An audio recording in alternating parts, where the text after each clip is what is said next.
for ages, people have been asking for The Office to return.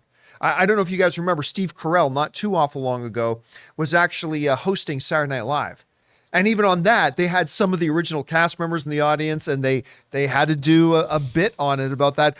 When are we doing The Office again? When are we doing The Office again? And we heard last year, do you remember this? There was, I think Australia was doing a version of The Office, but instead of a paper company, it was like a gift wrapping company or something like that. Well, according to reports now coming out, it looks like The Office is going to return. They're calling it a reboot, but remember that Frasier relaunching that they're doing? They originally called that a reboot as well. So people are using the terms differently. So I don't know if this is going to be an all new cast. I don't know if this is going to have some of the original cast members. I don't know if it's going to be like, it's going to be Dunder Mifflin Paper Company. I don't know if it's going to be like the Australian one. There's no details coming out. But the report is now out, and that the original showrunner, this is the important thing. This isn't just some quick knockoff. The original showrunner of the North American version of The Office with Steve Carell, Greg Daniels, is the guy coming back to run it and to put it all together. Now,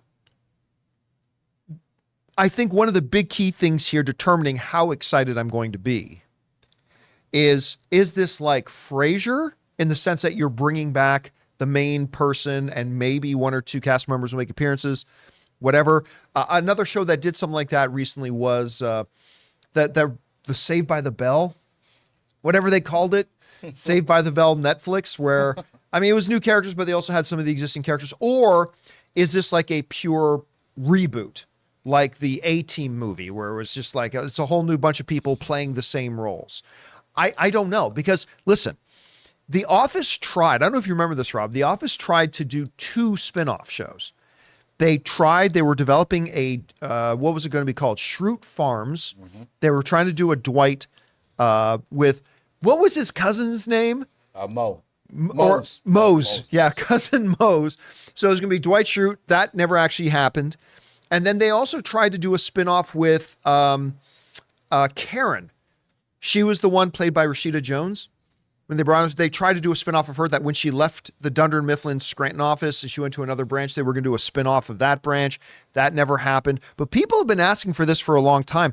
Guys, we want to take a second to thank a sponsor of today's video, Mint Mobile. Signing your life away to a big wireless provider is kind of like being trapped on a roller coaster from hell. Sure, it looks like fun at first. They probably even threw in a free phone, but now you can't get off. Month after month of insane bills and unexpected thrills, like overages and surprise fees. If that sounds like your current big wireless plan, it's time to get off the ride with Mint Mobile. For a limited time, wireless plans from Mint Mobile are just $15 a month. That's unlimited talk, text, and data for just $15 a month. You guys know before I came to Mint Mobile, I was paying triple what I am paying now on the standard big wireless plan, and I will never go back. All plans come with unlimited talk, text, and high-speed data delivered on the nation's largest 5G network. Use your own phone with any Mint Mobile plan and bring your phone number along with all your existing contacts. To get your new unlimited wireless plan for just $15 a month and get the plan shipped right to your door for free, go to mintmobile.com/Campea. That's mintmobile.com/Campea. Cut your wireless bill to just $15 a month at mintmobile.com/Campea.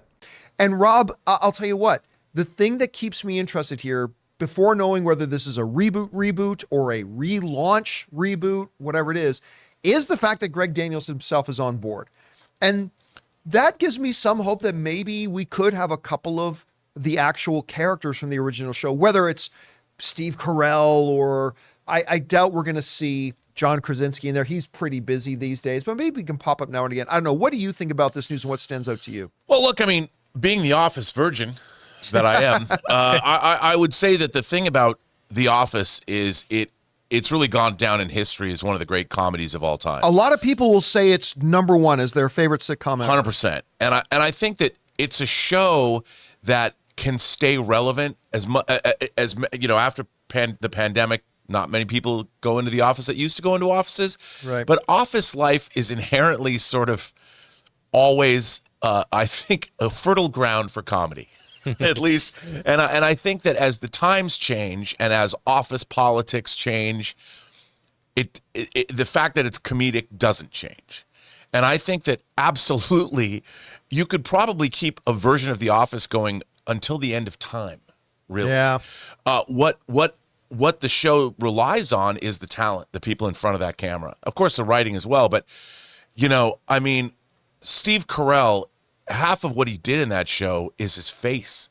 And the tone, I mean, it was, well, I remember we watched the second episode of the show, which was the something day, what's it called? Diversity Day. Dude. That episode. I mean, I was good. physically uncomfortable watching Diversity Day when you showed it to me for the first time. And I'm like, man, and yet there's such truth in it. That was the thing. The Office was hilarious because it was true. And even though it was over the top, it was so it was hilarious but uncomfortable at the same time. And you introduced me to it, and I just think that it's probably a good idea to do this. You know what's funny? A lot of people today will say you couldn't do that show today. But I would argue that they would have said the same thing about the show when it came out. Yes. That you couldn't do the show. It was all about how they did it. Yeah. And like when they do things that you could, when they do certain topics, and if you just look at the topic on paper, you say that could potentially be really, really offensive. But when you realized how they would do it, it would be absolutely unbelievable. Like the gaydar episode, when Dwight and Michael were trying to root out who else in the office could be gay. If you just look at that on paper, you could think, well, that has the potential to be really, really offensive. But it's the way they navigate. It was all about the characters and stuff like that. You talked about Steve Carell's face, how he did that. The other thing that really made this show was a subtle little thing, and I don't know if this was a part of the English show or not, but John Krasinski's utter disbelief turned to the camera. Yeah, that came from the BBC. Did that come from the BBC Yep. one? But Krasinski nailed it. So it would be this thing where, like, let's say Rob was like, we're doing a reality show in here and we're supposed to be doing a documentary or whatever. And let's say Rob says something completely outrageous or whatever. And I'm looking at him, but then like Jim would just go like just like that. And you know what? They must have done that move literally 1,000 times during the run of the series, and it never got old. It was Martin Freeman played that role in the BBC. That's right. And whenever they would use that turn to the camera, I said like, are you seeing what I'm seeing? It never got old. It played right through to the last episode. I really hope they're able to but listen, they got the original showrunner, even if it is a whole new cast of characters. I got a lot of trust in this. Yes. Hey guys, thanks so much for watching this video. Make sure you like the video, leave a comment, and subscribe to our channel. And don't forget, we have a daily podcast called the John Campea Show podcast, available on Apple Podcasts, Spotify, or your favorite podcasting app of choice. Go and subscribe to it today so it'll be there when you need it.